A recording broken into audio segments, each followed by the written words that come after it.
I'm going to gavel legislative day number 12 will now come to order. Again, I certainly apologize for us being late. Believe me, we were working hard on some issues. And now I'll ask everyone to please pause for a moment of silent meditation.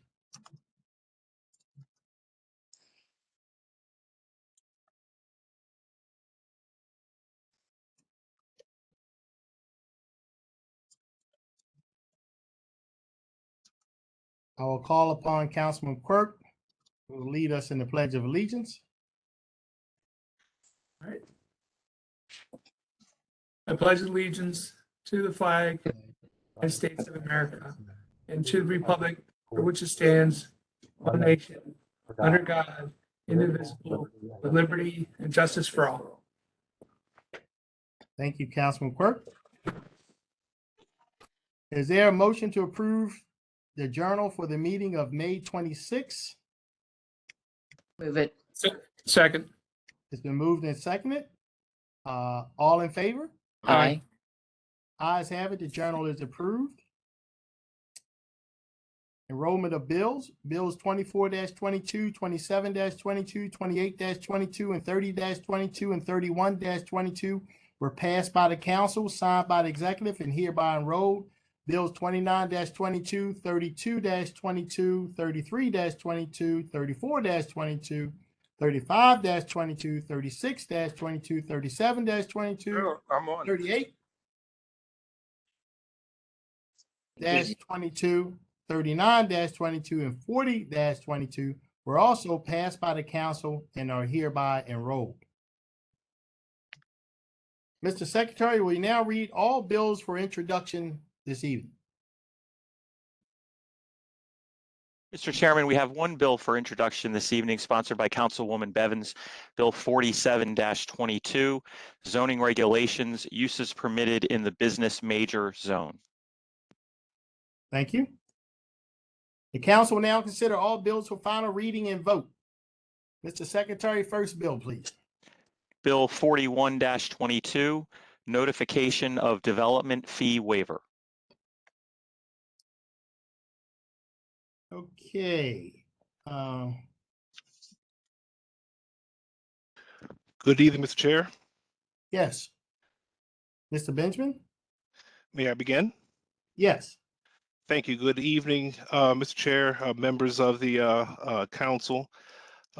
Here in regard to Bill 41-22, as you recall, at the work session last week, I gave a testimony as well as on this bill, as well as Ms. Rogers. And there are a few things that I want to try to clarify and point out to the council, if I may. I know that there has been robust discussion and feedback provided by constituents regarding this bill. Under the current law, if a fee is authorized by the code, but the amount of the fee is not established by the code, then the county administrative officer may determine and establish the amount of a fee. It seems to me that there are concerns that the proposed bill reflects that the CAO or the county administrative officer can waive fees generally, but the issue here concerns fee amounts that are not established in the code. It does not speak to whether the county administrative officer may waive the amount of fees if the fee amount is not established in the code. Currently, the CAO is only required to notify the council before changing a fee amount that is established in the code. The code does not require that the CAO notify the council before changing a fee amount that is not established in the code. The CAO can establish certain development fees under section 32-4-111. Certain development fee amounts are not established under the code.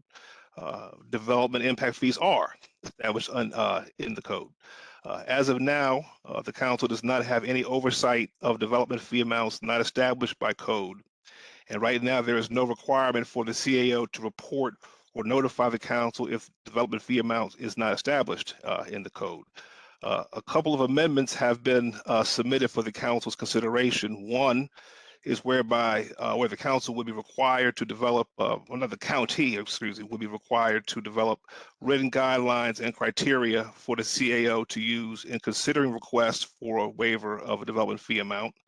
And also amendment where members of the council would have 30 days instead of 14 days after receiving notice of the request for fee waiver to request in writing that the fee waiver request be scheduled for consideration at a legislative meeting. So the proposed legislation would amend 32-4-111, and in so doing would provide transparency and clarity and would also give council oversight.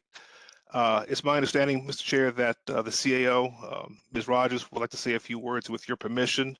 I would like to turn the floor over to her so she may say a few words to you and the other members. Sure. Thank you, Mr. Chairman. Good evening, council members. I appreciate the opportunity to add to what Mr. Benjamin provided.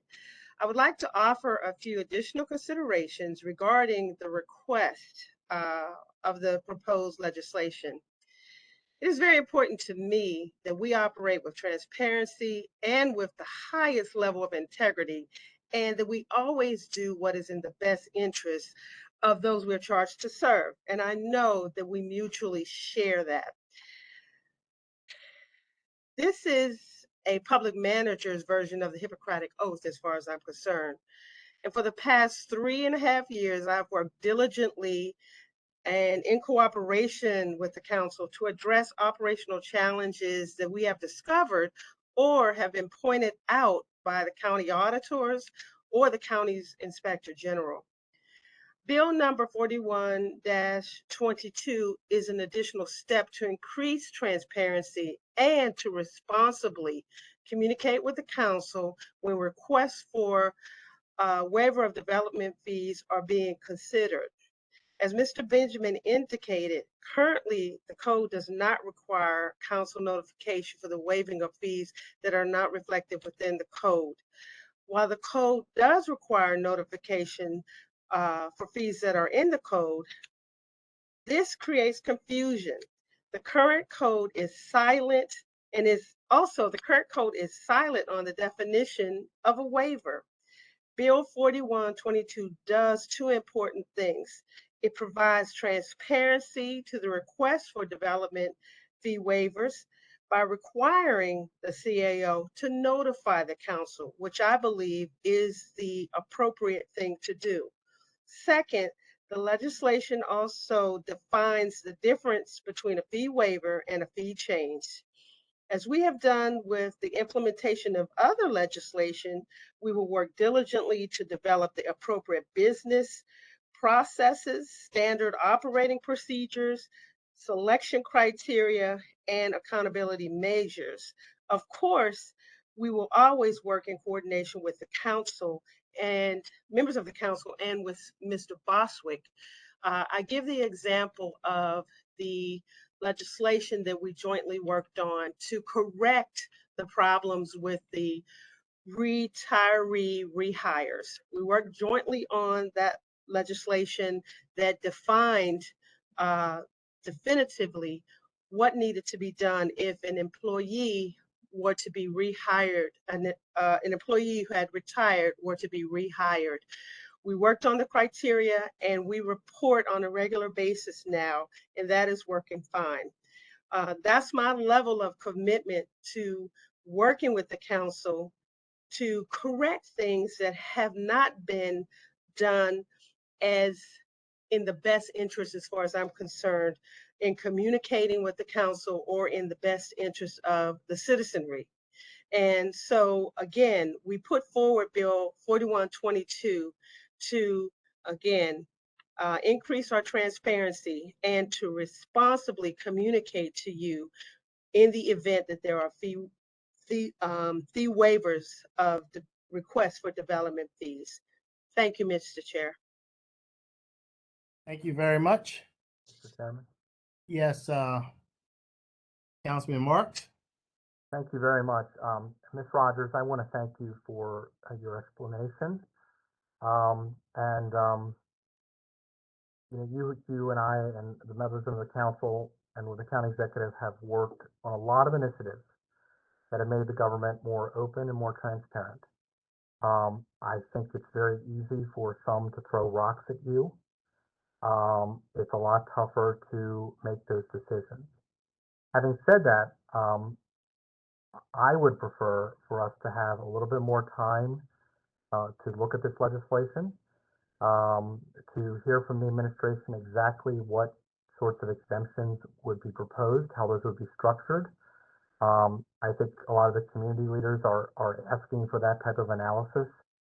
So I am going to motion that we extend the life of this bill and consider it at the next meeting. And I'll second it. Okay, there's a motion and a second. Any discussion? Mr. Boswick, call the vote on the motion to extend the bill until next session.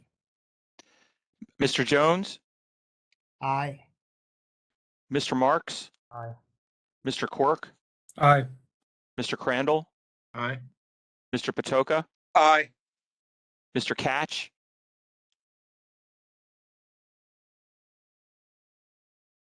Aye. Mrs. Bevins. Mrs. Bevins. I was on mute. Aye. Okay, the ayes have it. The bill is extended until next session. Mr. Chairman, just for everyone's edification, the next session would be a June 28th work session and the July 5th legislative session, since Monday, July the 4th is a holiday. There is, that puts it, I did a quick count and that puts it at 64 days, which is still okay. Okay, thank you very much. Thank you, Mr. Chairman and council members. We look forward to working with you. Thank you, Mr. Chair, council members. Sure, Mr. Secretary, next bill, please.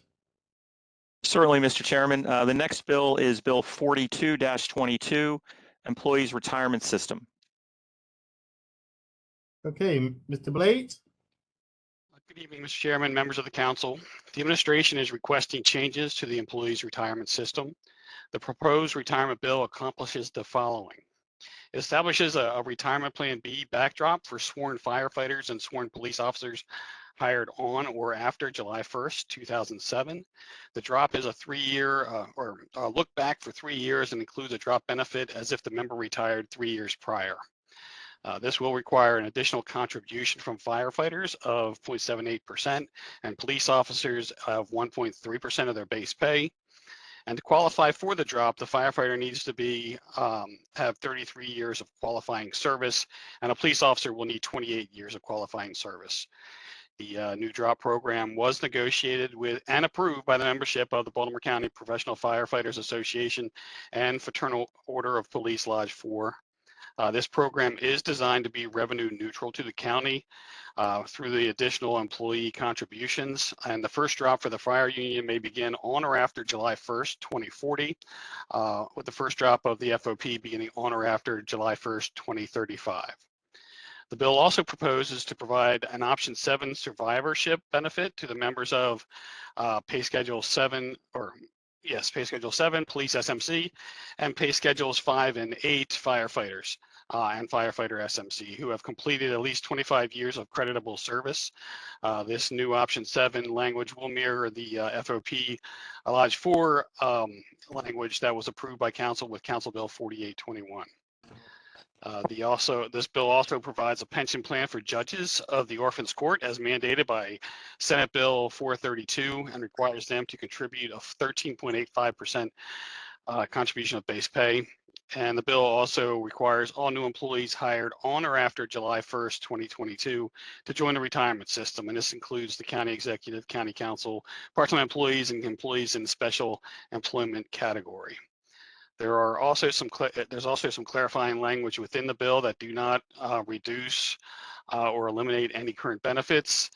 First, it will better define or clearly define active duty military service for members of the National Guard. It removes language regarding the refund of military contributions that have applied to members who purchased their military time prior to 1977. It clarifies that correctional officers and deputy sheriffs' pension benefits applies to those members who have reached 20 years of creditable service if hired prior to July 1st, 2007, or 25 years of creditable service if hired on or after July 1st, 2007. And finally, it corrects vesting language when dealing with membership service versus creditable service. And I'll be happy to answer any questions. Any questions or comments from the members? Mr. Chairman, Yes, Councilwoman Bevins first, and then you, Councilman Catch. Thank you, Mr. Chairman. I would just like to say I am going to support this. But I have to tell you, I'm guessing, well, the FOP should be glad that I don't hold grudges because the stunt that they pulled with Chief Hyatt a couple weeks ago did not set well with me. And but I'm not going to hold it against all the members of the FOP because of their leadership or the few that voted to remove Miss Hyatt, Chief Hyatt. Just needed to say that. Thanks. Thank you, Councilwoman Bevins. Councilman Catch? yes, thank you, Mr. Chairman. Can you hear me? Yes, sir. Good, good. Mr. Blades, I have some questions regarding the Orphans Court judges and the proposed retirement system. For those members of the Orphans Court, and I believe it's 2 of them, who are members of the county's retirement system, is there a way for them to transfer the county retirement system years of credit to the Orphans Court retirement proposed in this bill? Go ahead. I'll just cut right to the chase. Director Blades, if you want to add anything, but we've been working with the administration. I have some amendments that's going to take care of that. Okay, good. And you have amendments also that are going to allow them to buy time from past service, or does this bar that option? No, I think we're going to give them an opportunity to reconcile their previous program with the new program. Okay. All right. Sure. And I want to thank the administration and Director Blades and everyone for helping us work these issues out. I think they're important that we do right by everybody, and I think we are. Any additional questions or comments? I know we have quite a few amendments. Okay, Director Blades, do you want to, I have a whole series of amendments. Tom, I know the administration have the one that's going to fix the survivor issue with the firefighters. That's one. Do you want to do that one first, Director Blades, or do you have something you want to add with it? No, if Mr. Boswick would like to read it, this is, as you said, this is the correcting the original language that I think the fire union reached out to many of you about. It's correcting that language. So Right, that's right. There are several amendments in a set, and there are some technical aspects to it in that it uses it incorporates the term creditable service rather than just membership service. I think creditable is a little broader interpretation. Then there's some other language later in the bill that strikes. I think this addresses what Mr. Blades is talking about. It strikes a requirement for a firefighter who was hired prior to July 1, 2007. It strikes that language, and it also strikes language and a sworn Baltimore County firefighter on pay schedule 5 or 8 who was hired on or after July 2007, and just states that a sworn county firefighter on pay schedule 5 or 8 who has completed at least 30 years of creditable service may retire with the various options that are available. And then there is similar language that's on page 20, and then there's similar language on page 21 of the bill that I believe does the same thing. Correct me if I'm wrong, Ed. And then there's a technical amendment at the very end that just strikes pay schedules 4 and 7 and replaces them with 5 and 8. So the intent is Tom, is it gives them the 25 years of service for the survivor benefit. Right. Okay. All right, Councilman Quirk. Thank you, Mr. Chairman. Just really briefly, Bill 42-22, it's a big bill, a lot of detail. Probably took Mr. Ed Blades and his team countless hours. I can only imagine working through all these details. It's a heavy duty bill. If there ever was a heavy duty bill, this is it.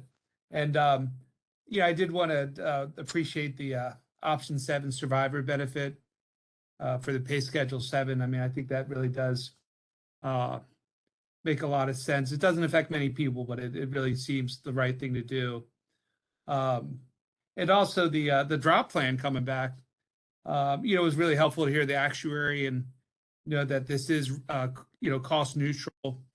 But this is important. I mean, I think the drop plans for our employees is important, especially in an age of inflation, where the pension may not obviously keep up with inflation. So the drop in and of itself is really a valuable tool for any county employees to voluntarily consider if that makes sense for them to really try to offset some of these inflationary pressures and rising healthcare costs as well. So it is great to see that. It's also great to see that it was structured in a way that didn't break the county's bank, but was fair and so it's just, this is a good bill. I just wanted to commend the budget office, Mr. Blades, commend our chairman who really wrestled with a lot of these amendments, trying to get consensus and really try to work through a pretty darn comprehensive bill. So thank you, Mr. Chairman. Appreciate it. Thank you, Councilman Quirk. And as always, we certainly appreciate your leadership on these financial issues. You've been leading our Spending Affordability Committee, and also throughout, whenever these type of issues come up, we count on your expertise, and it makes us much stronger, and we come up with a much better result. You certainly understand these things inside and out. So any additional questions or comments? So we have one amendment on the table, which was the survivor benefits. Is there a motion to approve that amendment? I'll move favorable. It's been moved and seconded by Councilwoman Bevins. Mr. Secretary, please call the roll. Mr. Jones, Aye. Mr. Catch, Aye. Mrs. Bevins, Aye. Mr. Crandall, Aye. Mr. Quirk, Aye. Mr. Marks, Aye. Mr. Patoka. Aye. Okay, the ayes have it. That amendment is passed. Now we'll move on to a series of amendments that I have proposed. And in the interest of time, I'll have you, Mr. Boswick, if you want to quickly go through these really, really fast, then we can probably vote for them as one amendment or amendment number 2, unless a member wants us to break it out. Mr. Boswick, take it away. Yes, sir. There are essentially 4 additional items. One is in the definition of a department head. There are a number of positions that are in addition, such as senior administrative assistants to the CAO, secretary to the executive, senior counsel assistants, and this amendment would add the position of counsel administrator to that definition. The second item is a buyback provision for county employees. There have been others. This one the others, these happen when essentially a window is opened to allow county employees to purchase prior or previous service time. And it was done in Bill 30-10, it was done in Bill 51-14. This would essentially close the loop on allowing it because, as Mr. Blades indicated, all county employees are going to have to join the system beginning on July 1. So this will essentially be the most likely last buyback ability to come around because after that, everyone will have had an opportunity, and then everyone after that will be in the system. And then and then the next one is that to amend, let me just make sure I've got this. And then to amend the orphans court judge provisions, one of the things that was brought up, and Mr. Catch alluded to this earlier, is that orphans court judges, the way the bill was written, it started on July 1 and they could purchase prior service time beginning January 1, 2022. But we had several orphans court judges who had served, I believe, since 2014 or 15, essentially 14, because they had served for 8 years already and were in the retirement system as orphans court judges, and they requested the ability to transfer that time to this new system as orphans court judges. And so this amendment would allow a judge who is in office as of July 1, 2022, who is a member of the retirement system and then becomes a member under this newly created system, could transfer that prior credit for service. They could do so by paying the contributions, the difference in contributions between the contributions they made in the previously and then the contributions they'll be required to make in this new system, and then they will be able to move that. Okay. Any questions or comments from the members? Is there a motion to approve the amendments? So moved. Second, It's been moved and seconded. Mr. Secretary, please call the roll. Mr. Jones, Aye. Mrs. Bevins, aye. Mr. Catch, Aye. Mr. Marks, Aye. Mr. Patoka, Aye. Mr. Quirk, Aye. Mr. Crandall. The ayes have it. The amendments are passed. Any additional questions or comments? Hearing none, is there a motion to approve Bill 41-22 as amended? I believe it's 42, sir. I'm sorry, 42. So So moved. moved. Okay. The ayes have, it has been moved and seconded. Please call the roll on Bill 42-22 as amended. Mr. Jones, Aye. Mrs. Bevins, Aye. Mr. Catch, Aye. Mr. Quirk, Aye. Mr. Crandall, Aye. Mr. Marks, Aye. Mr. Patoka. Aye. Ayes have it. Bill 42-22 as amended is passed. Next bill, Mr. Secretary. Next, Mr. Chairman, is Bill 43-22, current expense budget, low income household water assistance program. Mr. Richardson. Good evening, Chairman Jones, members of the council. Yes, Bill 4322 is a supplemental appropriation in the amount of $239,508 for Department of Social Service to receive administrative funding for the Low Income Household Water Assistance Program. The Department of Social Services will hire 6 temporary employees through the county's temporary personnel contracts. These positions will determine eligibility and process the applications for the water assistance program. Eligible households must be at or below 60% of the state median income or already receiving Maryland Energy Assistance, supplemental nutrition assistance, supplementary security income, or temporary cash assistance.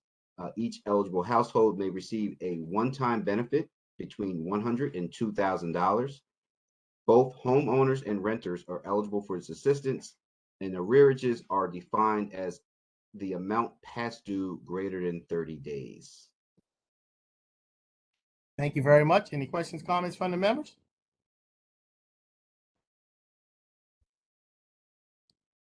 Hearing none, Mr. Secretary, please call a roll on Bill 43-22. Mr. Jones, Aye. Mr. Quirk, Aye. Mr. Patoka, Aye. Mr. Catch, Aye. Mr. Marks, Aye. Mrs. Bevins, Aye. Mr. Crandall. Aye.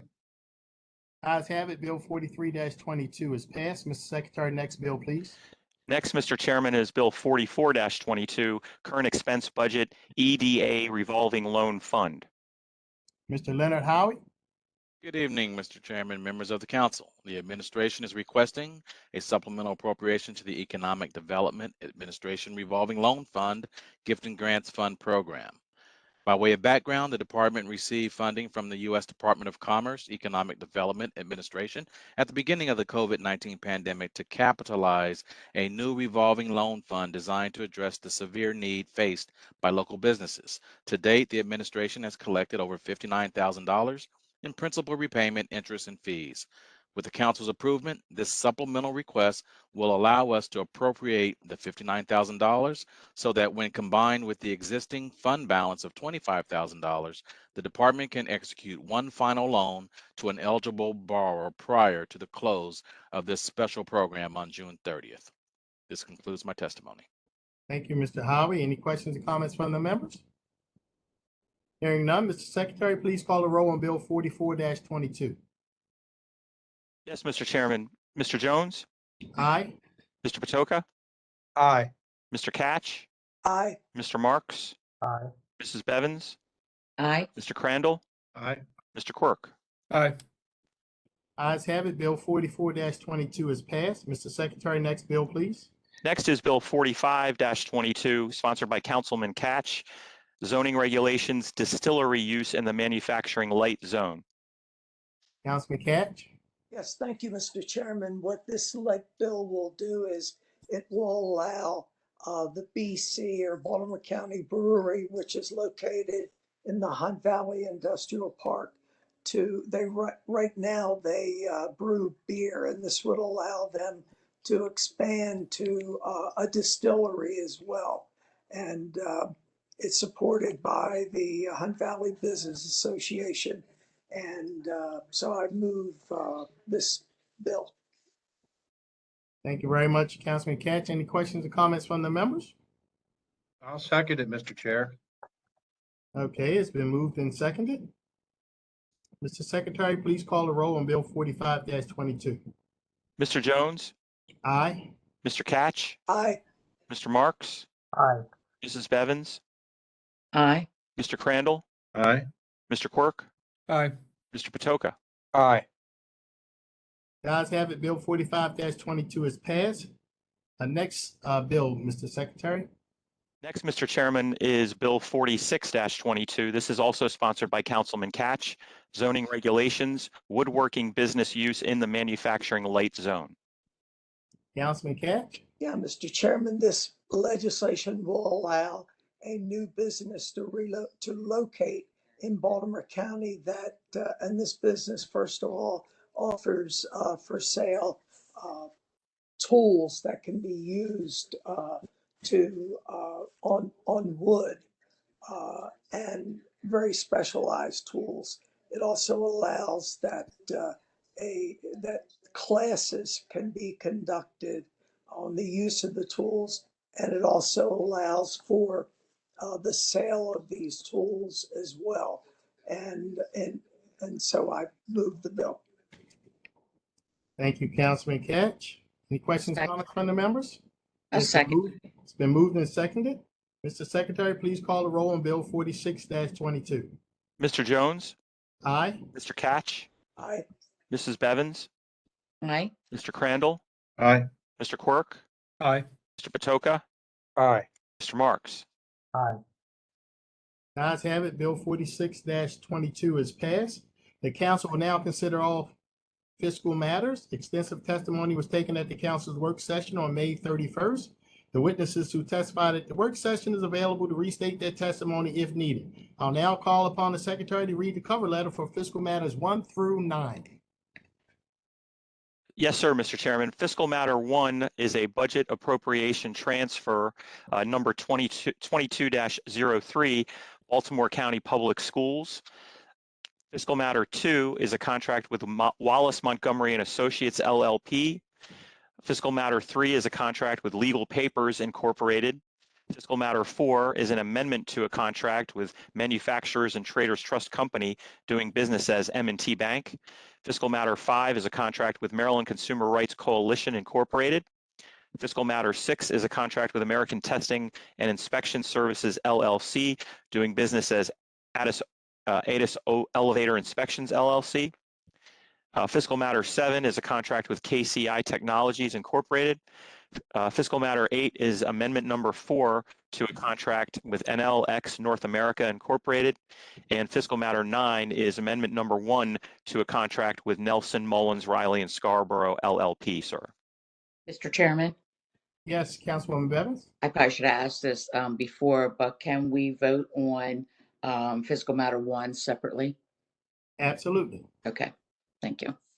Okay, any questions or comments on fiscal matters 2 through 9? Mr. Chairman, Yes. is there anyone from the school system who could answer a question for me? Well, Councilman Marks, if you don't mind, hopefully someone on the school system is here. They can get queued up and be prepared to answer some questions about fiscal matter number 1. Meanwhile, let's take care of 2 through 9 and get that off the plate. I got you. I'll make sure we adopt 2 through 9. And I'll second. Okay, there's a motion, there's a second. Mr. Secretary, call the roll on fiscal matters 2 through 9. Mr. Jones, Aye. Mr. Marks, Aye. Mr. Quirk, Aye. Mr. Patoka, Aye. Mr. Crandall, Aye. Mrs. Bevins, Aye. Mr. Catch. Aye. Ayes have it. Fiscal matters 2 through 9 is approved. And now, Councilman Marks, you had a question for somebody from the school system. Somebody from the school system here? Mr. Tantliff is with us, Mr. Chairman. Okay, go ahead, Councilman Marks. Your question for Mr. Tantliff. Mr. Hartlove, our CFO, is also on. Okay, Okay, thank you very much. The question I have is, I've been told that this funding addresses curriculum development this summer. My question is, wasn't that already budgeted? In other words, if we deny this funding, we deny this bat, will that impact the writing of curriculum this summer, which, as you know, a lot of teachers do this during the summer break? Councilman Marks, this does not at all impact any activities that begin in the summer. This is only to correct expenditures that have happened through the end of fiscal year 22. Okay, that's my first. Thank you very much. That's my first question. well, if you don't mind, Councilman Marks, I'm a little confused. When you say the correct, can you expand on that? When you say are you saying you spent the money already? I'm confused. Yes, the budget appropriation transfer takes into account expenditures that came up throughout the year. We went through the budget committee each quarter, went through the budget line transfers. The school board has approved the budget appropriation transfer in front of you. And with a budget as large as ours, different things happen throughout the year. So there are some new requests within this budget appropriation transfer, but a significant chunk of it just adjusts for spending only within activities. Some are under and some would be overspent versus the original adopted budget. Okay. Mr. Go ahead. Mr. Thank you. I apologize, Councilman Marks. Go right ahead. No, it's a good question. I guess changing my focus a little bit, I've been told that this money affects the actual purchase of curriculum. If this is denied, what effect would we have on the purchasing of curriculum? Yep, thank you so much. You're welcome. You're welcome. Good luck. So Chris, can I mute shut the yourself. laptop Chris, down now? Mute yourself, Chris. Chris, you're not on mute. I apologize. Yeah, so my question is about the actual purchase of curriculum. Within the budget appropriation transfer, we do have requests for a little over $10 million of new curriculum books that would be for FY23, but we're not able to fit within the budget. So those new purchases that are contingent on the budget appropriation transfer would not occur. Those are all spending for FY23. So we budgeted 23.2 million and you want to transfer 15.7 million into that category, correct? Unbelievable.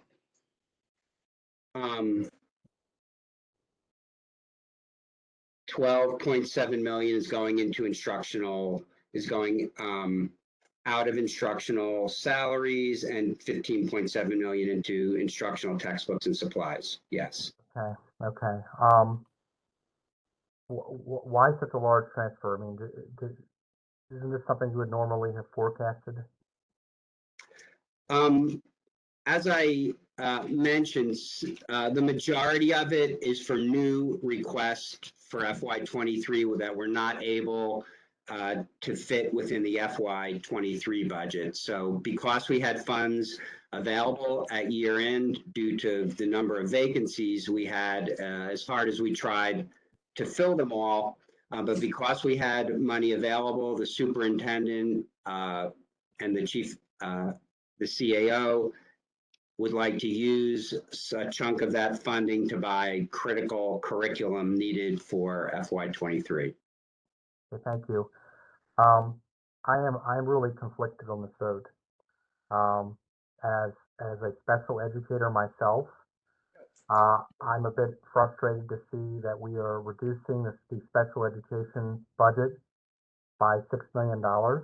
That we are hurting vulnerable. It seems like we are impacting education that affects our most vulnerable students. I understand we may have had some hiring issues, but I don't like to see that. I don't like to see the cuts to student transportation. I did this at the work session. At Perry Hall Middle School today, there were 10 late buses and going all the way up to 90 minutes late. That's just unacceptable. So I'm torn here. I don't like cutting from this budget.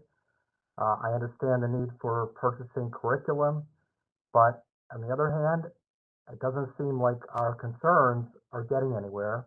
And I'm worried we're going to start up in August and September with the same bus transportation issues. Thank you.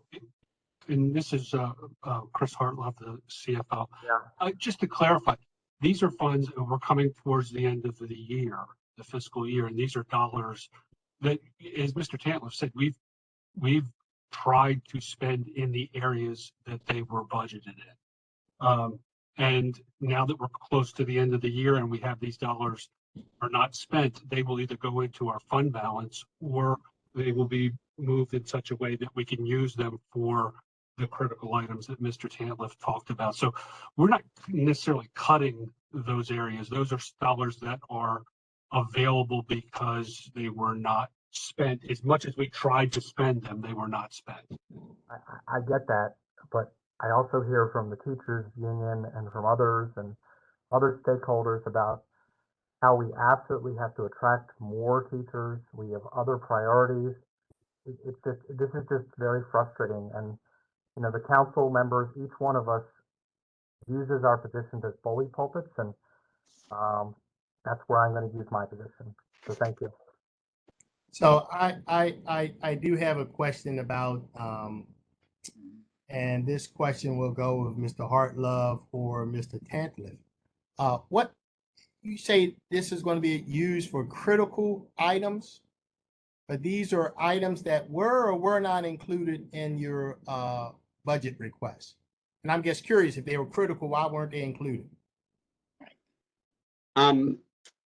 So there's approximately $20 million of new purchases that we would make if the BAT is approved. So if those items, that portion of the BAT was not approved, we would not be able to make those purchases. The majority of the information technology requests were originally in the budget, but did not make it through the county executive's budget. A number of the curriculum items were originally in the budget and did not make it through, as well as once we got to year end and needs got defined, the curriculum and instruction office was able to define further pieces of curriculum, textbooks, et cetera, that would be extremely beneficial to have next year. Okay, thank you. Any additional questions or comments? Yes, Mr. Chair. Mr. Chairman. Councilman Patoka, and then you, Councilman Katz. Thank you, Mr. Chair. And question for Mr. Tantliff or Mr. Hartlove, I'm not sure who's appropriate, but I can say without exception, any school that I have visited or any time I speak with teachers, I hear this tale, not a tale, but the fact of life in teaching is that teachers are using their own money to buy classroom supplies. And so, and I bet my colleagues have heard this as well. Mm-hmm. And so I was just wondering, is it possible to take this pretty significant amount of dollars and get it back to the schools so teachers don't have to spend their own money to buy ordinary supplies to teach the children in Baltimore County? Is that possible? Well, can we push this back to our elementary schools, to our middle schools, to our high schools, rather than pushing it into headquarters? Well, first I'd say most of the money in the BAT is just taking into account expenditures that occurred during the year.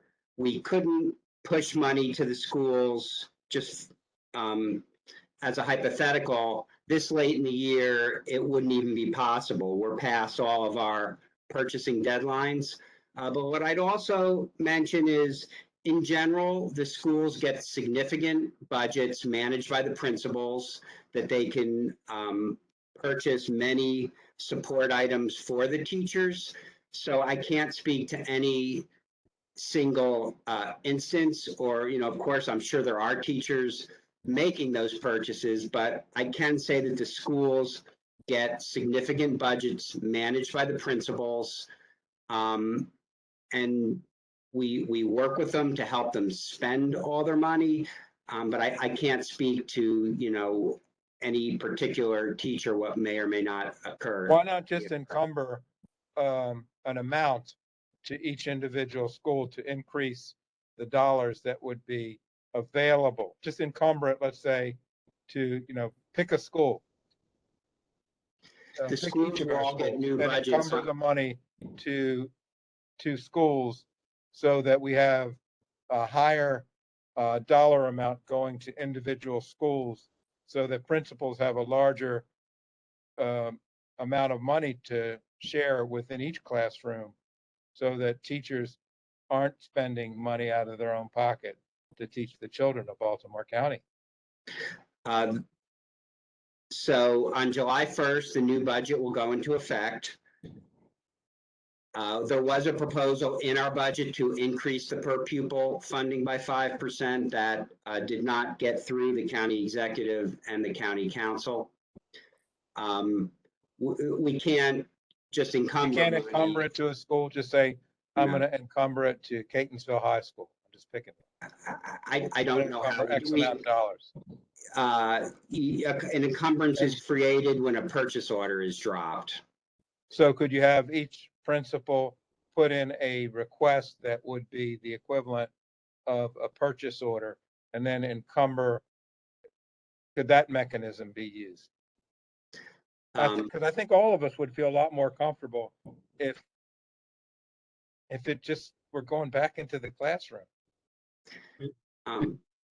I understand what you're saying. A number of schools did not fully expend their budget by year end. I think just because of the pandemic and because they underspent last year, they had a lot of supplies on hand.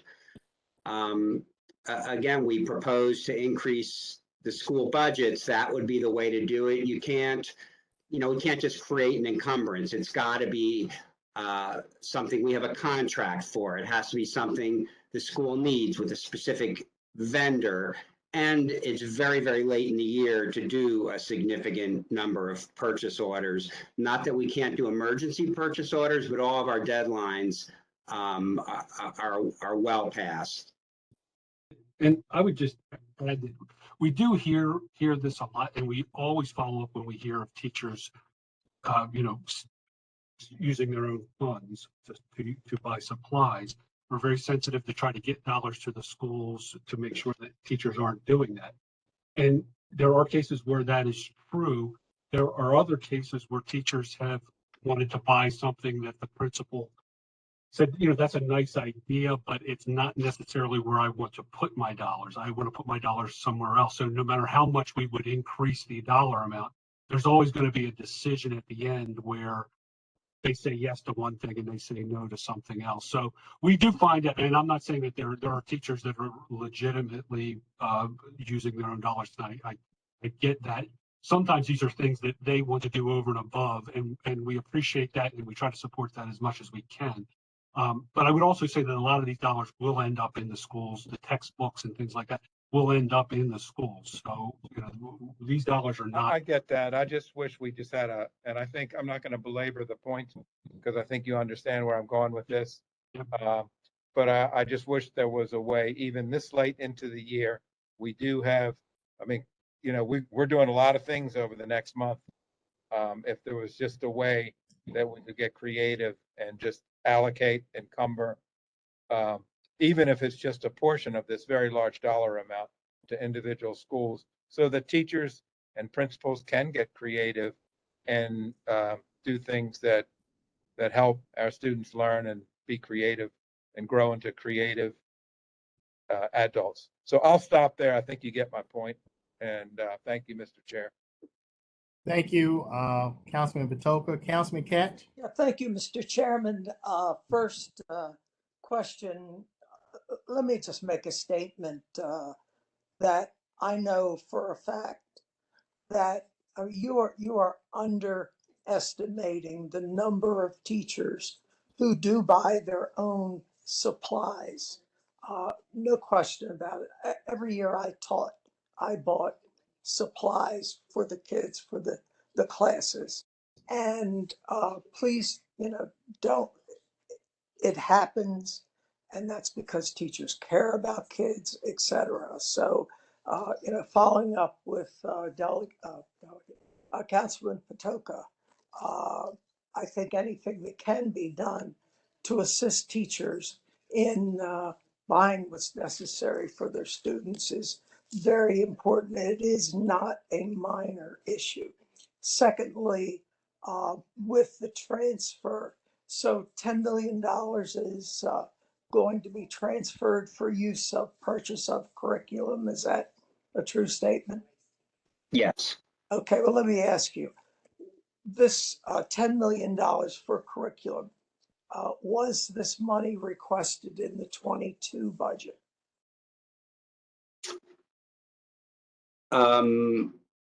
I can't say that for sure without researching the question. What But about these are really materials for 23 though. Well, what about in the 2023 budget that was presented to us?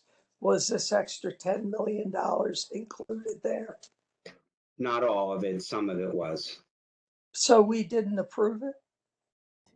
Some of it didn't make it through the CE's proposed budget. So you wouldn't have seen it in that case.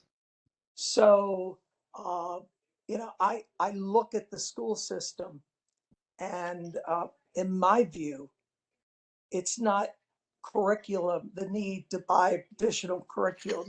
It's the need to bring in new qualified teachers, qualified bus drivers, special education teachers, et cetera. When you take a look at these transfers, most of that so-called savings is coming from those vacancies. What I'd like to see is I'd like to see our school system develop a very comprehensive plan to attract new teachers, to attract bus drivers, etc.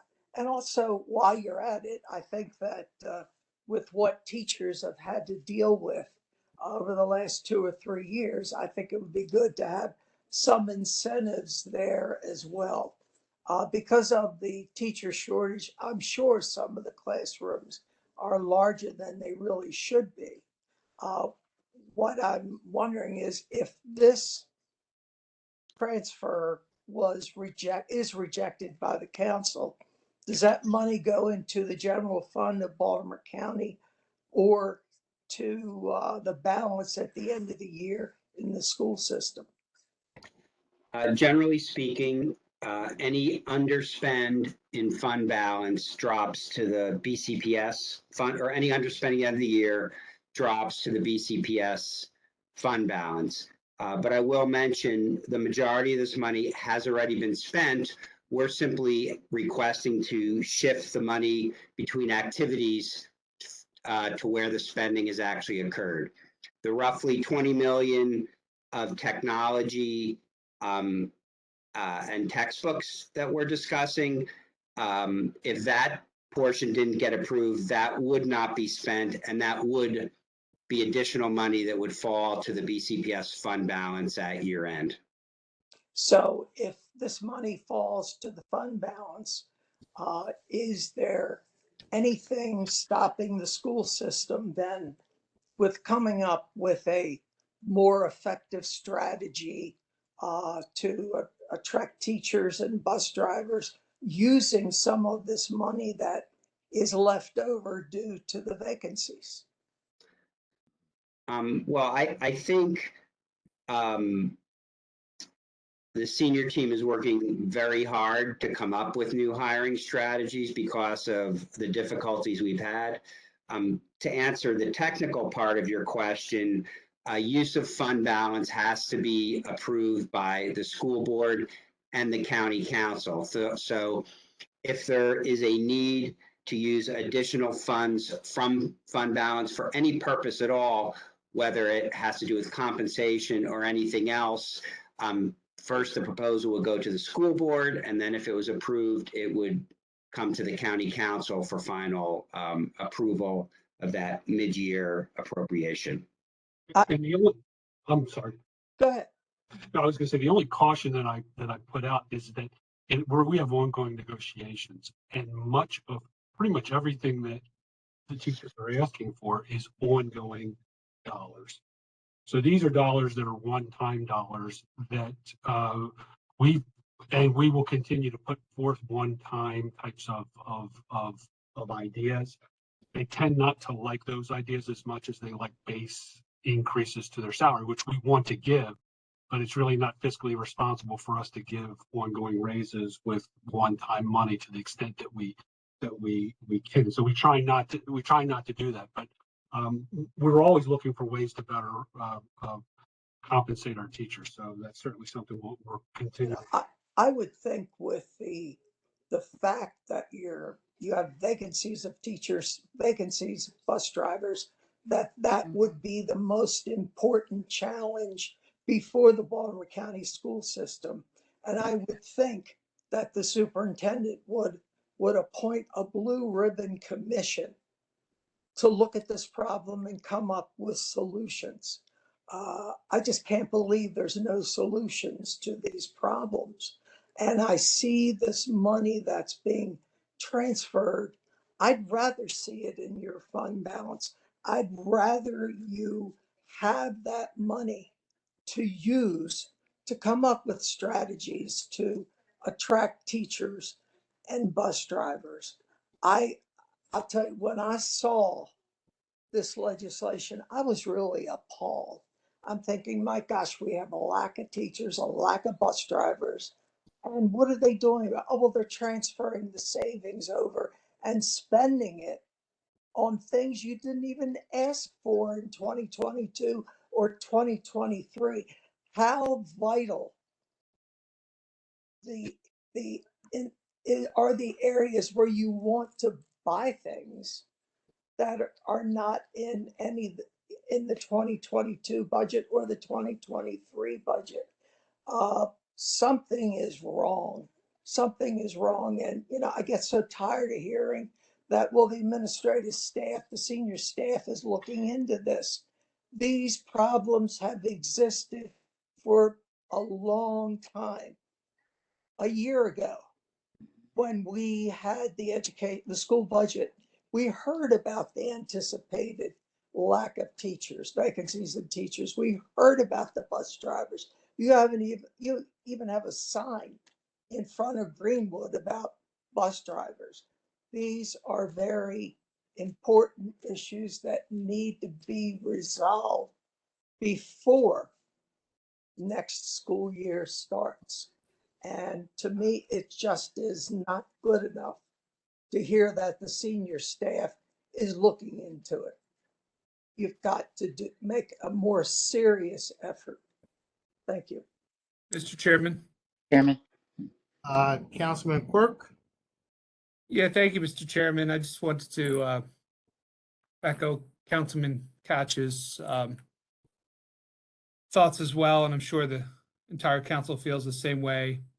I mean, kind of thinking about this, if for example, this money that, some of it, of course, came because we couldn't get enough bus drivers, and really where that came from is, parents having to juggle their jobs and go in late and upset their employers because they had to take their kids to school because they didn't find out about their buses being late until 45 minutes after the bus even was supposed to show up. And of course, this comes at the expense and on the back of students who have missed hours and hours of valuable class time. And so if this money is sort of left over, goes back in the general fund, I mean, we could look at it as a fiscal year 23, maybe supplemental.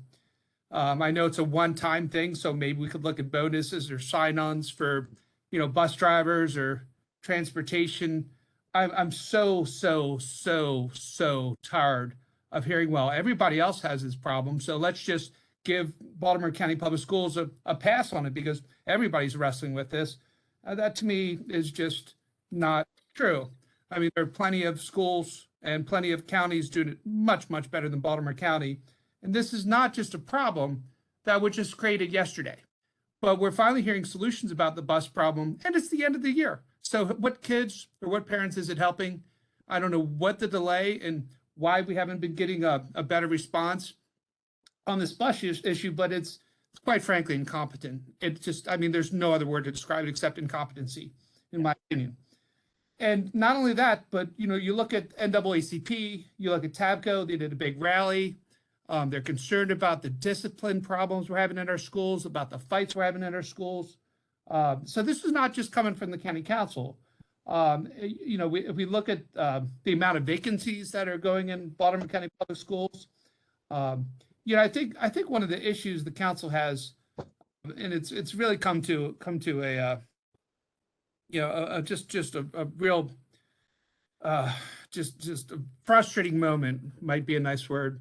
We appropriate so much money to Baltimore County Public Schools, and I don't think a member on the county council feels that we have any accountability. I know we're not on the board of education. I know that, but I can tell you from the past, whether other leaders, other department heads, a lot of times if we have problems, we have people jump in on those problems with urgency.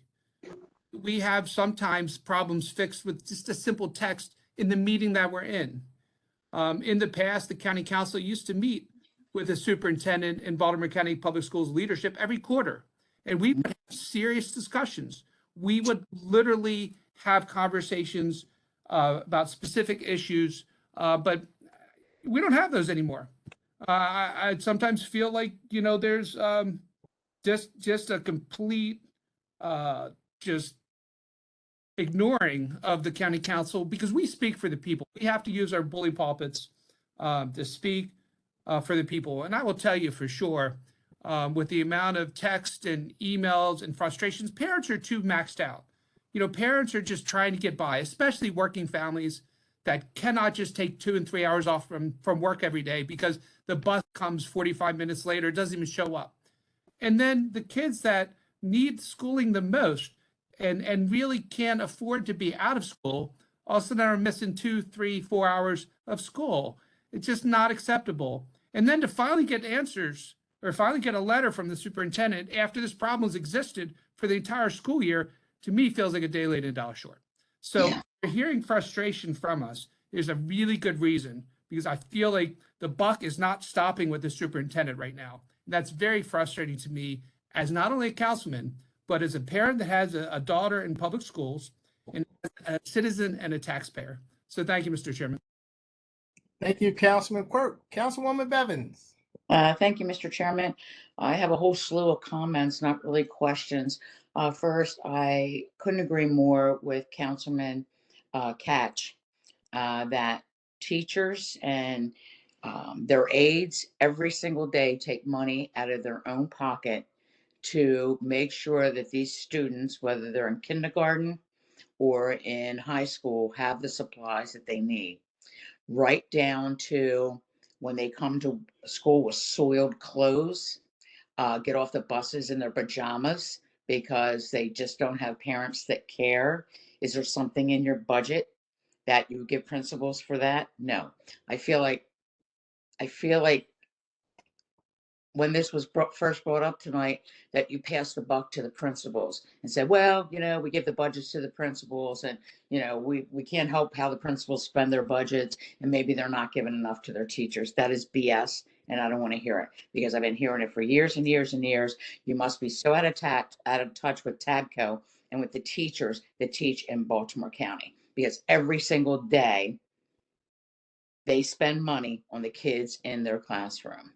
So, and Councilman Catch, you haven't taught for a very long time, so it's been going on for decades. And I think it's happening more and more today. It is.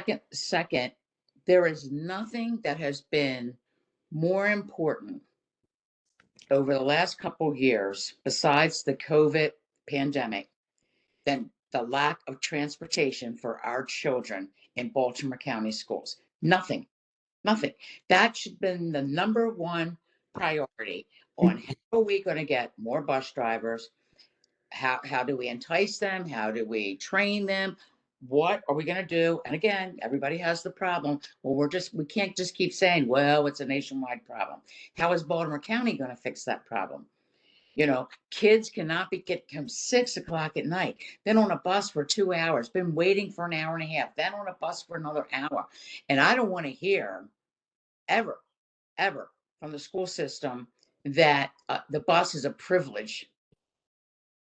The bus is a privilege. You don't have to take the bus. The bus is a privilege for you. You don't have to take it. I don't want to hear that. So I do not understand. Wow, it's been 2 years, and this year has been the worst, the absolute worst. And David Marks can tell you, when we were on the work session last week, he was getting texts from Perry Hall saying, at 3 o'clock, you might want to come pick your kids up, because the bus probably isn't going to come, or it's going to come 2 hours late. Parents can't go to work every day and not know if their children are going to get picked up. Parents can't afford to have somebody on call to get their child if there's not a bus. I mean, it's just ridiculous. And I've been at this for 12 years. This is my 12th budget.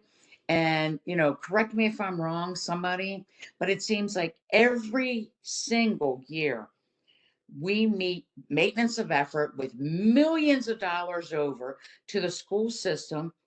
And you're always coming back with a bat. Like a couple weeks after the budget passes, it's more money, 10 million, 15 million, 20 million. It's like crazy. I just don't understand it. I don't understand it. And I just want you to know that I am a grandmother of 7 children, and 4 of them have been pulled out of Baltimore County schools this year. 1 out of Kenwood, 1 out of River Middle, and the twins out of Adonai, for all different reasons. And you know what?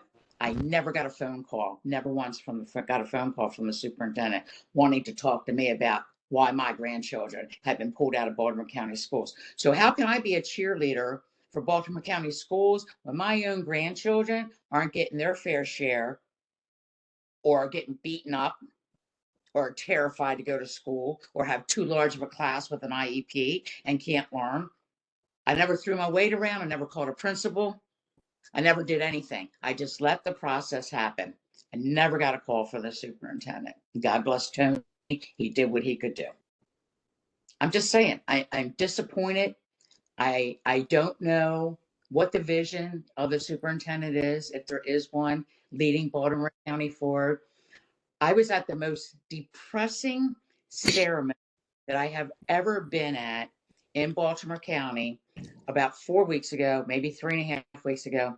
The first middle school to be built in 50 years in Eastern Baltimore County. And we get there and there's the county executive staff, and there's some council members, me and David Marks, and there's some state delegation. Not one community person was invited, no PTA members, no one from the elementary schools to say, hey, this is going to be your new middle school. No hurrah, hurrah, no excitement, and the superintendent wasn't even there. I just can't believe, it's just so dismal to me. There's no excitement about anything. Here, a brand new school. I've never been at a ceremony so depressing in my life when not one person was there. Not one person, not one community person. No one was invited. How do you expect a new middle school? It was dismal. Mr. Chairman. Peggy Winchester. Kathy. Yes, Councilman, wait, Councilwoman Bevins, you still have the floor. Yeah, I'm not going to support this bat. And I encourage my colleagues not to support this bat because we need to send a message to the school system. We need to send a message to the superintendent. This is not working for me. It's not working for me, and it's not working for my parents. Mr. Chairman. Yes, Mr. Quirk. Yes. I'll yield to you, Councilman All Quirk. right, Councilman Quirk. Yeah, no, I would have second what Councilwoman Bevins said, because we had a very similar thing, Councilwoman Bevins, at Lansdowne High School. We're getting a brand new high school. They had a presentation at Lansdowne High School to tell the community what this high school is going to look like and get comments and feedback. But the problem is, again, same exact thing. Nobody knew about it. No one in the community actually knew about it. They sent the email out about a half an hour before the meeting even happened. Who is running the show at Baltimore County Public Schools? I would like, because there's just so much miscommunication and misinformation. I don't get it. This is a wonderful thing, a brand new high school at Lansdowne. They're doing a meeting. They're bringing in people to talk about this new school. Nobody, and I mean, including the county exec's office, knew about it ahead of time, and including the county council office, and especially the community associations, community leaders. No one knew about it. I called 3 or 4 different people because I'm like, maybe it was just my office that didn't know. Nope. All those different groups, no communication. I'm like, what in the world is going on at Baltimore County Public Schools where we can't even get that simple thing done right? Let alone buses, let alone discipline problems, let alone vacancies. What is going on at Baltimore County Public Schools? That is the question on the table. And Tom, I'll end with this because I know we have a whole lot more on the agenda. I just secured 200 acres in Baltimore County that's been dedicated to the county, and on 20 acres of that is going to be a professional trade school. This has been a conversation that has been had from Harrison to Dallas Dance, and now to our new superintendent, our current superintendent rather. And, I sent the letter out, I guess, about 2 weeks ago. And, Dr. Kurt Mice called me to talk about, oh my gosh, what kind of classes, what kind of curriculum do you think is going to be there? Because we would like to add on to that and get credited classes for that. I have a meeting with her at the end of the week, but I sent this letter out to everybody and their brother.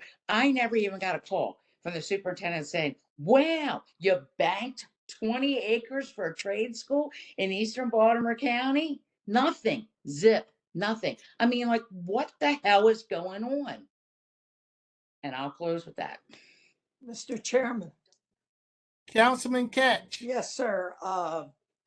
Councilman Bevins, that was about hearing about the vocational school was one of the highlights for me of this year. Absolutely. People have been calling for that year after year after year.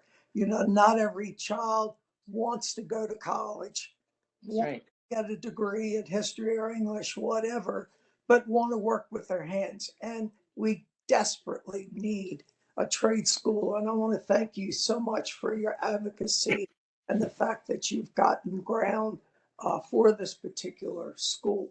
Second thing I want to say, I want to suggest to the school system, I know that I'm tired of it, and I know the rest of my 6 colleagues are tired of it.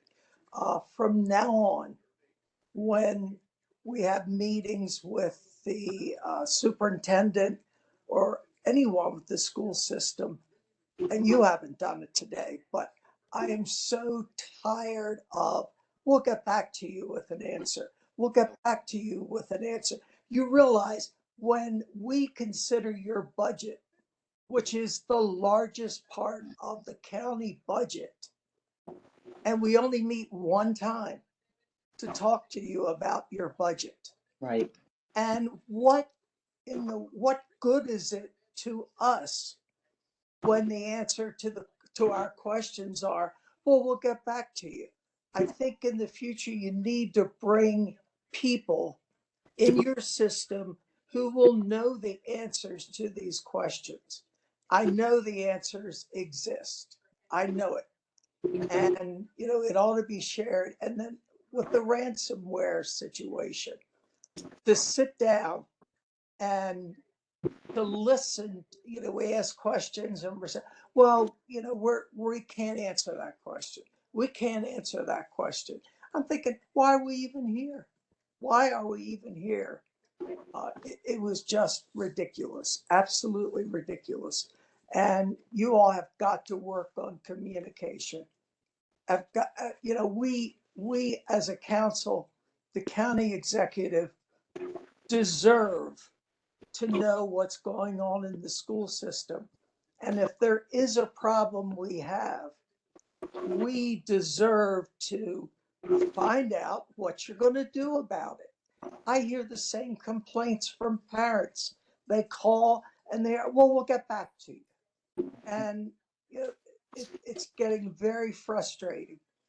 You have the largest part of the county budget by far. And once we turn that money over to you, we have no control over it. We have no say over it whatsoever. And then we have all these constituents call us with problems. And these are legitimate problems. So, you know, there's got to be some new direction coming from our school system. This isn't working. The only thing I can say in response is I can't solve everything in a couple of sentences, but I can say from what I'm seeing inside the system, I've been with the system for a few months.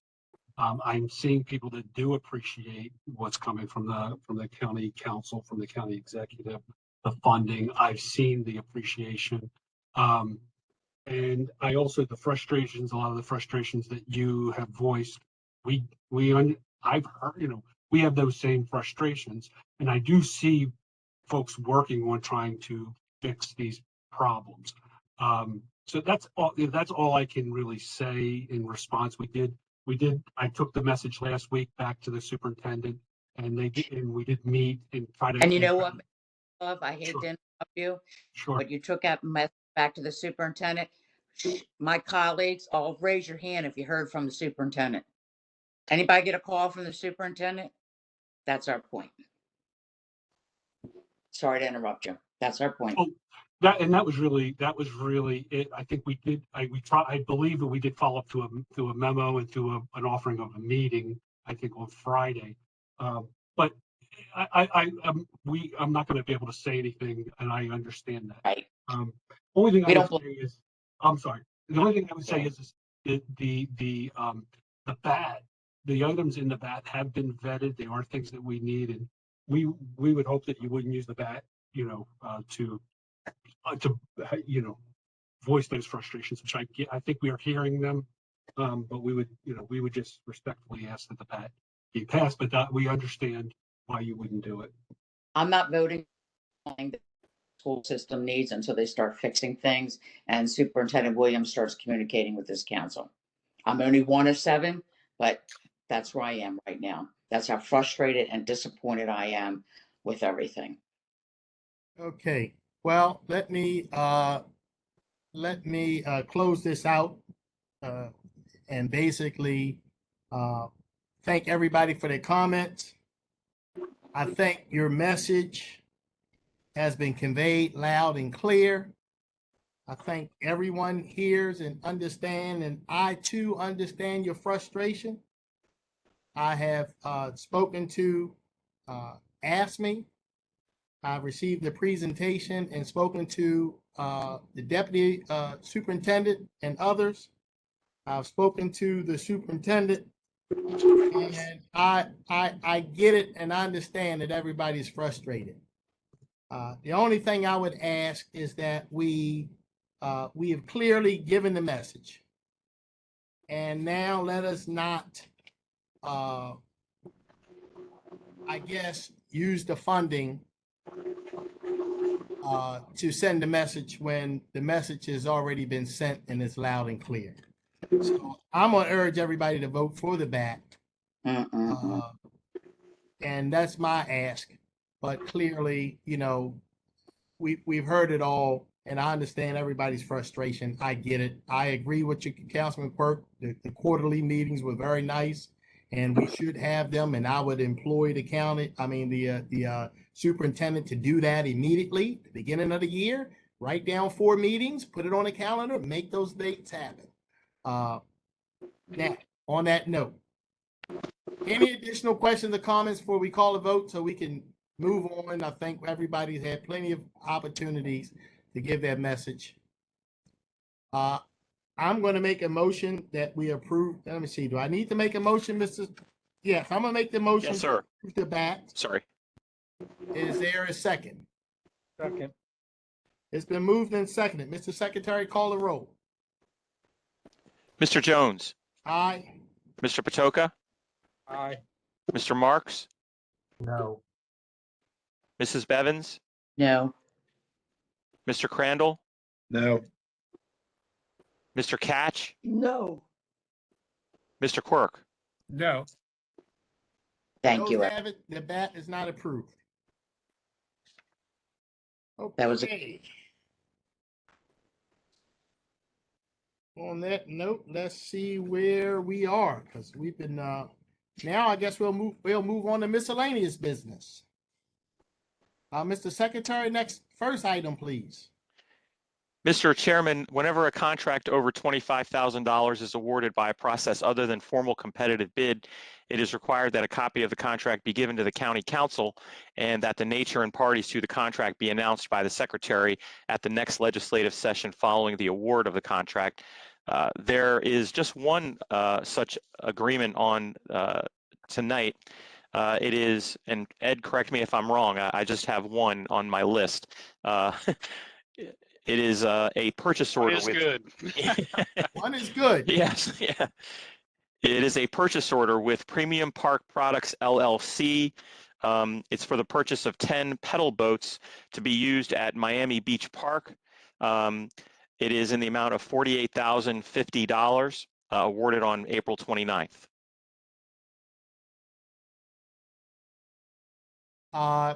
Okay. Yes, Councilwoman Bevins, I was just going to say, can we have all of those boats labeled the USS Julian Jones, the USS Kathy Bevins, USS Go get a kayak. Go. So my question is, Mr. Blades, so is this, as we know, we've had 2 other businesses down there and run that. So does this mean that the county is now overseeing Miami Park and going to run it as a business, and we'll have Rec and Park people actually, there and there'll be swimming and kayak? Is it open just for sports? This is Councilwoman Bevins. This is for the county to run the recreation programs at Miami Park, Miami Beach. Right. And I'll actually turn it over to Ms. Rogers. She has been entrenched in moving this forward, as she wanted to say a few words. Yeah.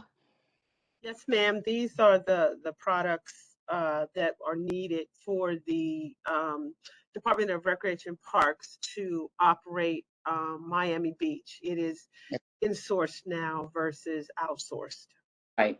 Will there be swimming? Is it still open for swimming, and will there be a charge to get in?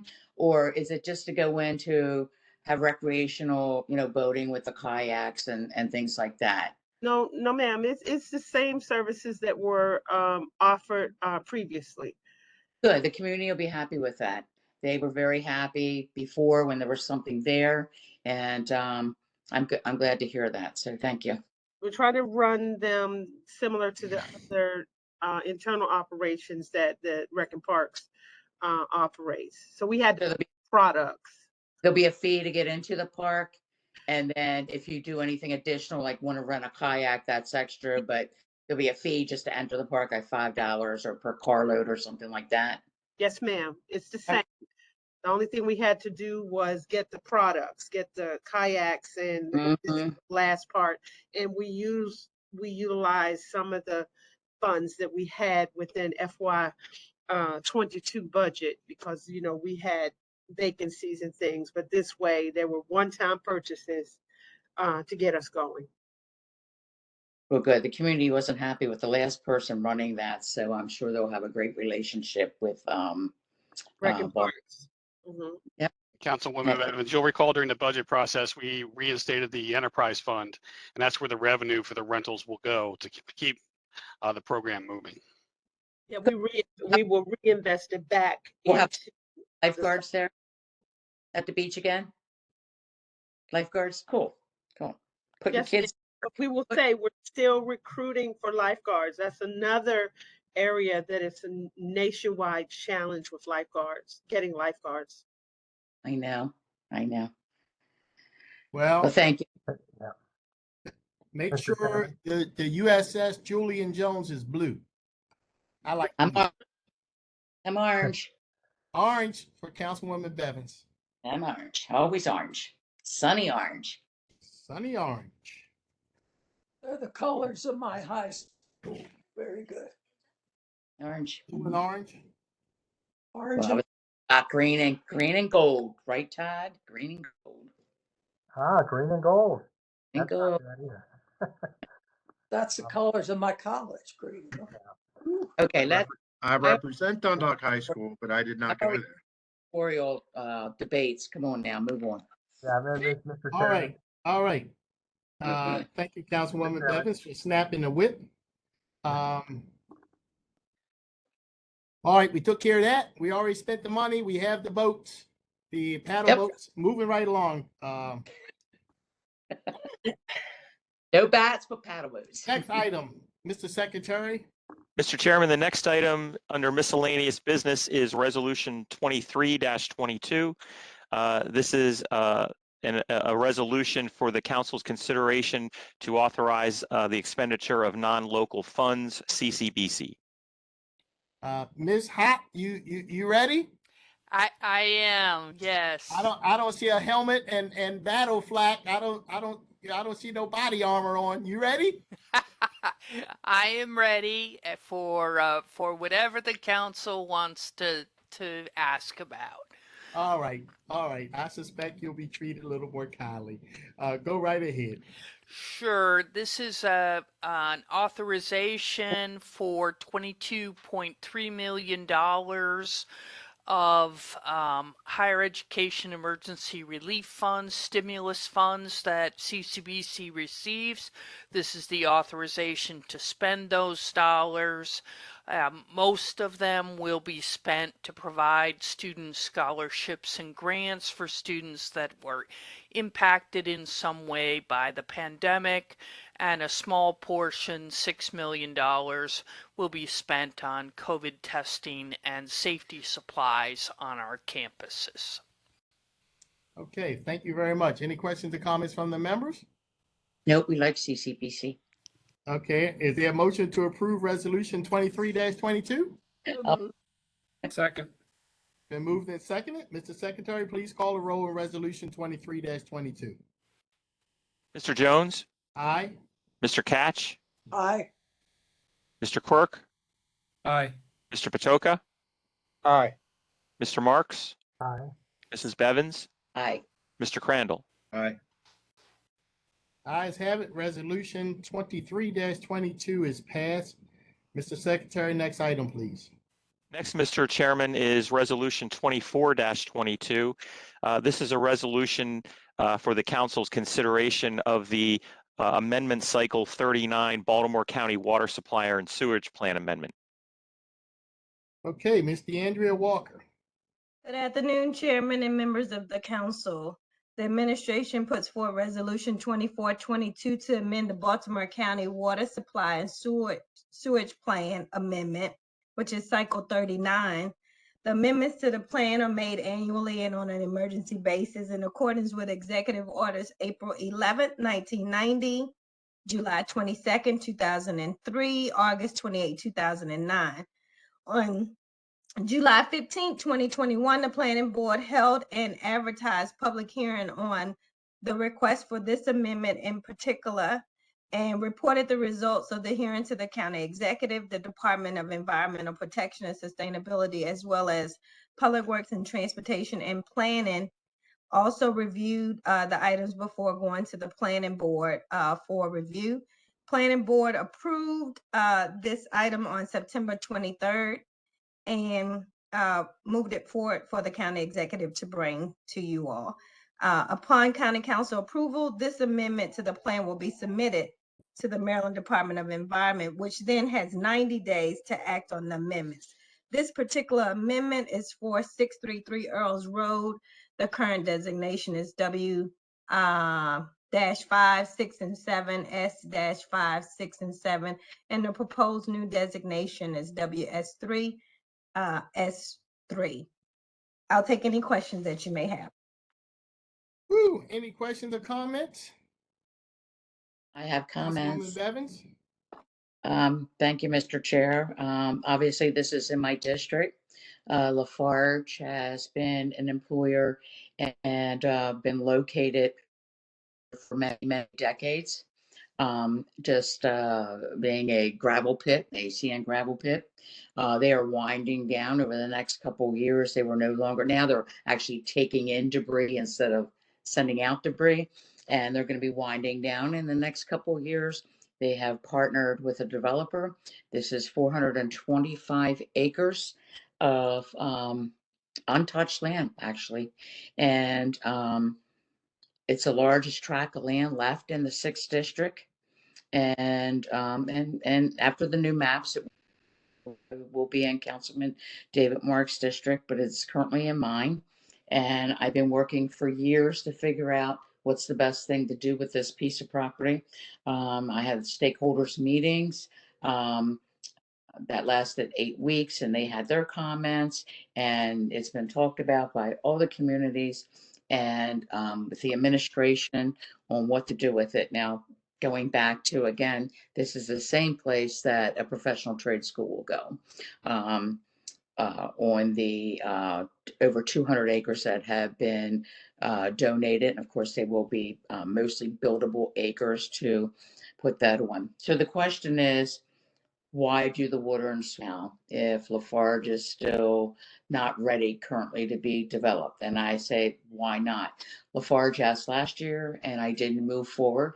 But now, since they have a partner for development, they're working with the county and economic development on what would be the best use there, to have 200 acres of kind of some passive great green land with the trade school, and then to create some kind of job opportunities, a workforce hub, something there. But we all know that you have to have infrastructure in place before that. So this would be the first thing. And it shows Lafarge, I think, from the county in good faith in putting the water and sewer. It's right across the street at Greenlee. And why not have it go over? So I hope that you will support this. And again, you know, I won't be around for the fruition to see this all happen. Many of us won't. It's going to take a very long time. But this is the first step, I believe, in moving forward with this project. And I do ask my colleagues to support this tonight with a yes vote. Councilwoman Bevins. Walker, if you have anything you would like to add, Ms. Walker, I don't know if you had anything that you had to add to it from the administration or no, or I don't know if you were done speaking or. No, ma'am, I'm good. Thank you. Okay. Councilwoman Bevins, you saying the water and sewer is across the street? Right at Greenlee, right across Earls Road, where the 2,000 homes are being built and all the jobs, you know, 10,000 jobs up there now, 2,000 new homes. It's right across the street. It just got to go right across, right under Earls Road. Does it go under, Miss Walker? Guess it goes under, right? It goes under. Right under Earls Road. Yeah, I don't know. Like I said, I have not been 100% involved in what's happening over there at Route 43. I'm Greenlee. certainly impressed with everything that's there. I was very fortunate to go there, and you and I were there for a plaque for at late Kevin Kamenetz for his participation in Greenlee, how he went to, I believe, Ed St. John and said, this is what I want. I think it was someplace else in the state. And he said, this is what I want. This is what I envision here. And it was built and it's beautiful.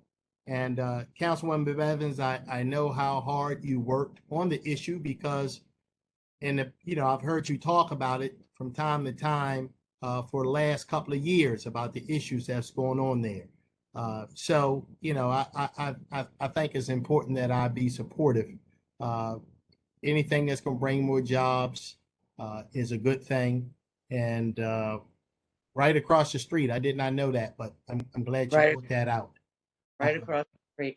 And let me just add that the biggest mistake that I ever made probably in my whole career was because I was still green. I was only a year in when we started these conversations about Greenlee, and I took my ride out to Maple Lawn in Howard County to see exactly what this could be for Middle River, not White Marsh, Middle River. And I didn't ask for a school. And Kevin didn't ask, the county executive didn't ask for a school either. And we both should have said to Ed St. John, well, you can do this, but we need a school. So that's why this trade school is so important to me now, to make sure that I get something. And we do have a developer that we actually got a donation last year of land that's still being banked for the county right across the street on Ebenezer, but it had too many wetlands and little rivers underneath and all that. So the county can do something else with that. But this is buildable land for this school. And I think it's in good faith that, we say we're going to extend the water and sewer to you. Okay. Any additional questions or comments from the members? Hearing none, is there a motion to approve the resolution? I'll move it. Second. It's been moved and seconded. Mr. Secretary, please call the roll. Mr. Jones, Aye. Mrs. Bevins, Aye. Mr. Catch, Aye. Mr. Quirk, Aye. Mr. Marks, No. Mr. Patoka, Aye. Mr. Crandall. No. The ayes have it. The resolution 24-22 is passed. Mr. Secretary, next item, please. You're welcome, Councilwoman Bevins. And thank you for looking out for the citizens and securing land for a trade school. Next, Mr. Chairman, Resolution 25-22 was deferred by the sponsor. And then that brings, next is Resolution 26-22, which is the council's consideration of the adoption of the Eagle Transfer Station Amendment as part of the county's 10-year solid waste management plan. This is for introduction only this evening.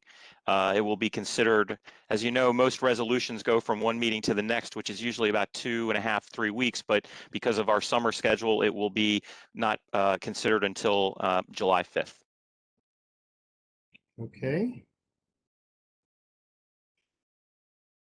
Next item, Mr. Secretary. I believe that is the last item on the agenda, Mr. Chairman. Okay, so I take it there's no further business coming for the council? No, sir, Mr. Chairman. Is there a motion to adjourn? So moved. Second. Been moved and seconded. All in favor? Aye.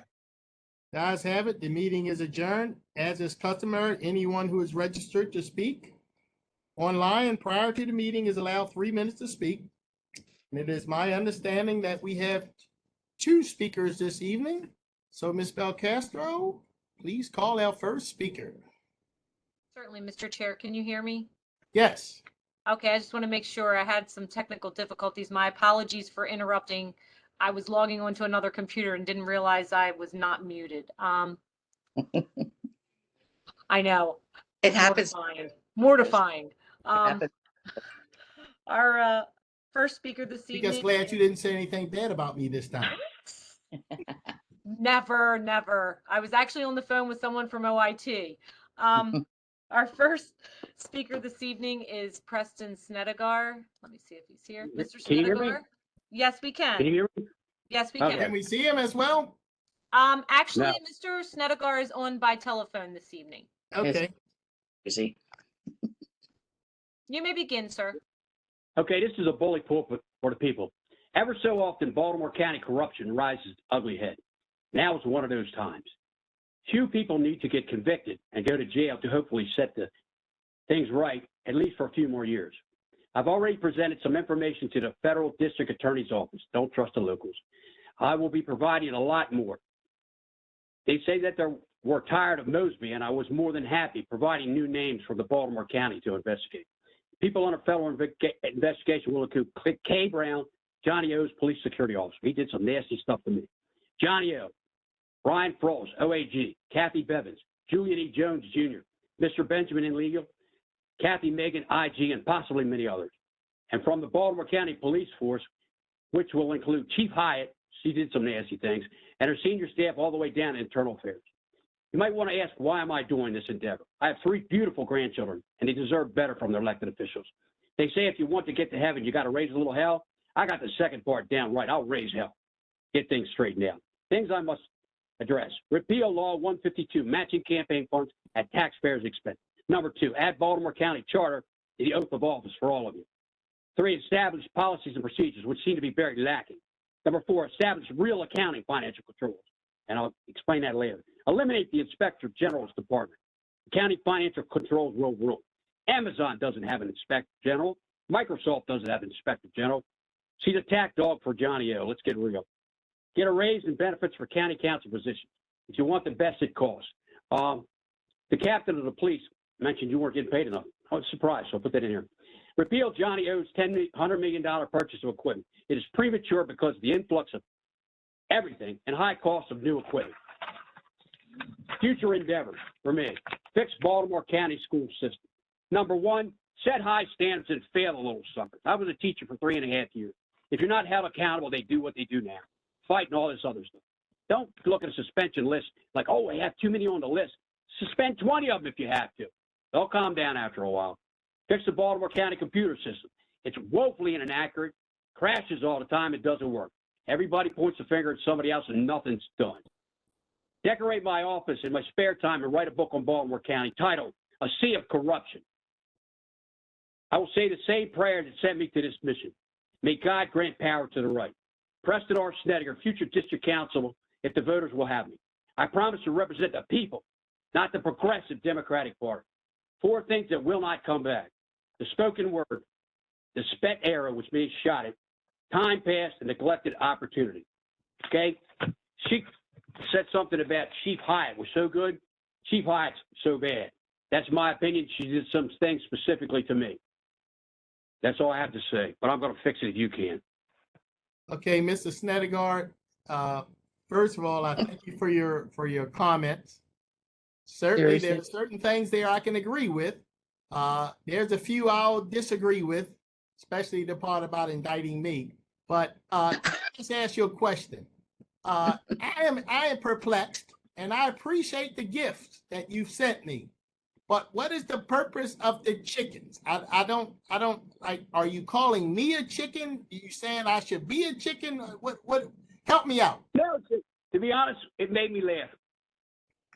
It made me laugh. It made me laugh too. I was just confused. Well, you're supposed to So laugh. make You them did it right. Make I, him. I thought I wasn't sure if you were calling me a chicken or what. No, you stand up for what you believe in. I don't have a problem with that. Well, I thank you so much. And listen, we certainly What appreciate would you your want call. across a chicken picture? I go to the antique store some sign. I said, damn, a chicken picture. I got to get that. It was $5. I went all out for you. Hey, I appreciate it very much. And I'm glad it was underneath the threshold. Oh, so, I should have said something. That's okay. But- $5 is okay. I appreciate your call, sir. And thank you very much. Next speaker, Ms. Belcastro. Oh, God. Certainly, Mr. Chair. Unfortunately, our next speaker was Scott Pappas. Mr. Pappas hasn't been on the meeting all evening. I also checked him by his phone number, and actually, Mr. Snedegar is the only one that's on by phone right now. So he has not shown to the meeting. So. Okay. Okay. Well, I thank everybody for your time. And we certainly appreciate it's been a rocky road this evening, but we're all good. We're all good. So thank you, everybody. Have yourself a great evening.